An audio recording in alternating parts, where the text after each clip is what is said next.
Graça e paz a todos. Olha aí, hein? Mais uma segundona abençoada para você, para todos nós. A gente começar aí uma semana de vitória. Eu desejo do meu coração que essa reflexão aí tenha encontre um aconchego na sua vida, tá bom? Olha, batendo um papinho aqui, eu estava lendo um versículo que a gente faz a gente refletir muito. Provérbios 27, o versículo 7, diz o seguinte, olha só. A alma farta pisa o favo de mel, mas para a faminta até o amargo é doce. Olha que realidade, não é? Às vezes a gente tem coisas em abundâncias e aí despreza porque tem em abundância. Outro valoriza porque um pão seco, olha, é uma maravilha. Então eu quero trazer uma reflexão com você. E nessa reflexão nós vamos falar sobre o respeito à vida. A vida, meu querido, olha, tem uns que dizem que veio de uma explosão, que veio de um Big Bang, de uma coisa por aí que aconteceu, mas não é nada disso não. A vida foi Deus que fez a vida. Ele é a fonte da vida. Eu creio assim.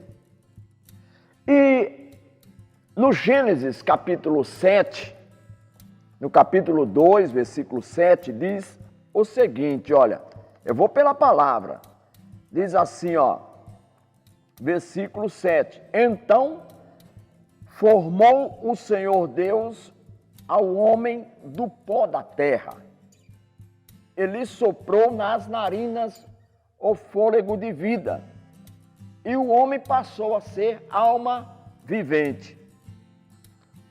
Uma pessoa apenas como um ser vivente. Mas o que eu quero me ater com você é para te dizer o seguinte: Deus é fonte da vida.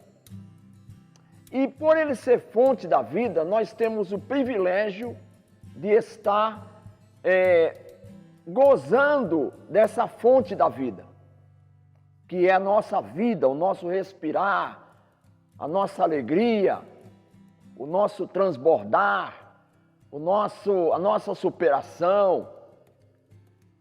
E eu quero te dizer uma coisa, você sabe que a vida, quando ela tem uma abundância na vida de alguém, Provérbios disse que, 27:7, que a alma farta pisa o favo de mel, tem gente que tem a vida em abundância e acaba desprezando a própria vida, não valorizando a própria vida, desperdiçando a própria vida, colocando a vida em risco e apostando a vida em jogo, colocando a vida numa mesa aonde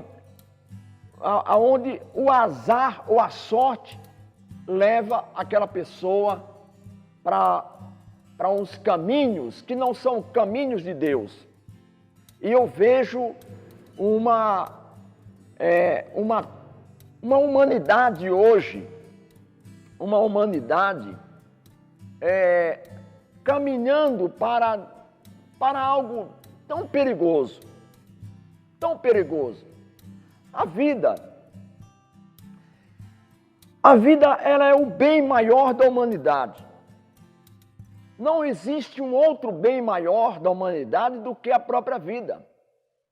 Ela é assegurada pela Constituição ou pelas leis internacionais. Pela vida, cria-se e forma-se profissionais. Pessoas que doam sangue, pessoas que são inseridas no corpo de bombeiro, pessoas que são policiais, pessoas que são médicos, outros são enfermeiros, outros são auxiliares, outros são técnicos, outra área de saúde, todos estão envolvidos na defesa da vida. As pessoas que trabalham na ginecologia, obstetrícia, no nascimento de criança, porque a vida ela é formada desde a concepção. Então não quero falar aqui de aborto, não é a questão. Eu quero falar do respeito à vida. A vida tem que ser respeitada desde a concepção, saída para o nascimento e o seu desenvolvimento. Tudo isso tem que ser respeitado, porque a vida ela é um conjunto. E nesse conjunto existe algo que é maravilhoso, vamos dizer assim, algo, vou dizer até sobrenatural, que chama-se cérebro humano. Essa fonte de pensamento, de linhas de criatividade, sabe? Onde se domina desde os pontos menores, que não são visíveis aos nossos olhos, como as partículas, como as células, até os grandes foguetes, as grandes navegações e por aí vai. O ser humano é uma coisa fantástica, criada por quem? Por quem é fantástico. Deus é fantástico. Ele é maravilhoso. Por isso a vida tem que ser respeitada, ela tem que ser protegida, ela tem que ser abraçada, ela tem que ser incluída, ela não pode ser abandonada, ela não pode ser jogada fora. E aí eu quero te dizer algo maravilhoso, porque a igreja, não só como instituição, a igreja é parte integrante dessa proteção. Nós valorizamos a vida, nós protegemos a vida, nós demos a própria vida para ver alguém de pé. A gente muitas vezes se sacrifica, deixa alguma coisa de lado, às vezes deixa algumas alegrias, diversões de lado, mas a gente corre para socorrer. Nós estamos inseridos num corpo de socorro, porque a vida não é apenas a abundância dos bens que a pessoa possui. Está lá em Lucas, no capítulo 12, Jesus disse o seguinte, versículo 15, então lhes recomendou, tende cuidado e guardai-vos de toda e qualquer avareza, porque a vida de um homem não consiste na abundância dos bens que ele possui. A vida não é somente o respirar. A vida não é só o ter, o possuir, isso é maravilhoso. Isso é muito bom. Mas a vida, ela traz no seu conjunto, pode ser uma dicotomia ou tricotomia, cada um se especialize da maneira que você achar melhor. Se o homem é corpo, alma e espírito, ou se o corpo é homem, é corpo e alma, isso não vem ao caso. O que vem ao caso é que nós temos uma alma.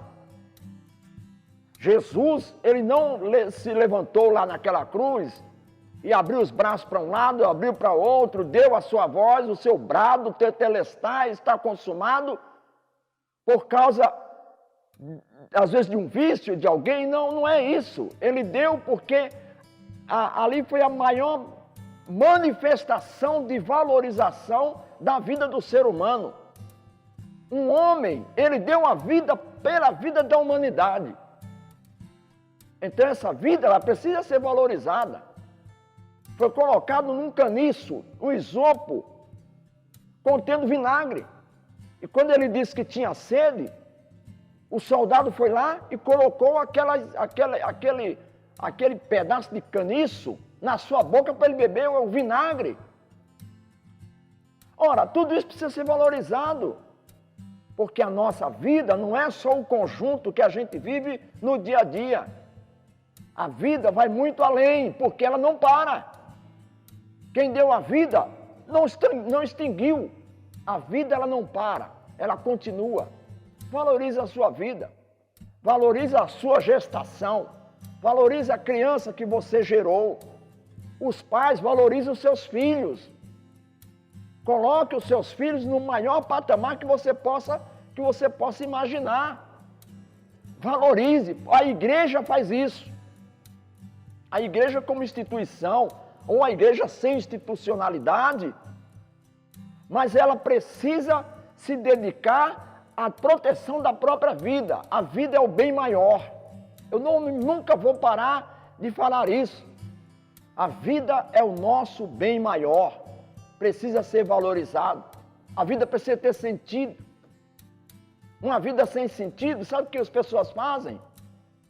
Pula do viaduto do chá, pula de um outro viaduto que existe, os grandes viadutos de São Paulo, dá um tiro na cabeça, se joga debaixo de um trem, de um metrô.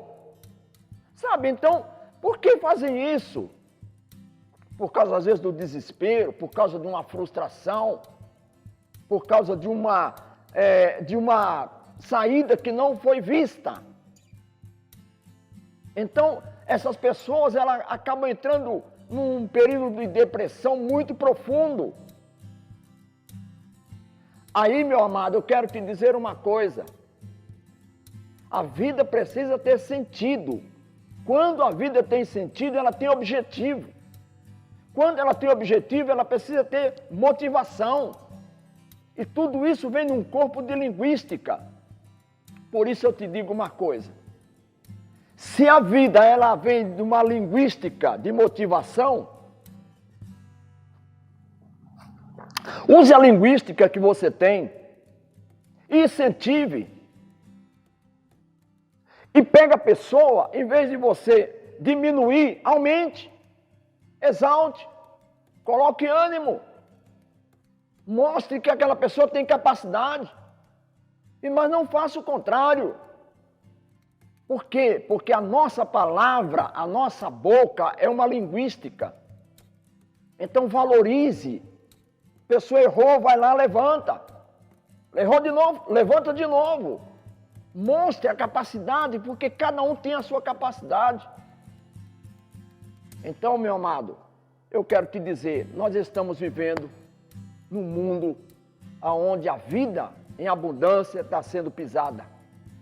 Mas quem ainda não tem, está com dificuldade, um pouquinho de nada.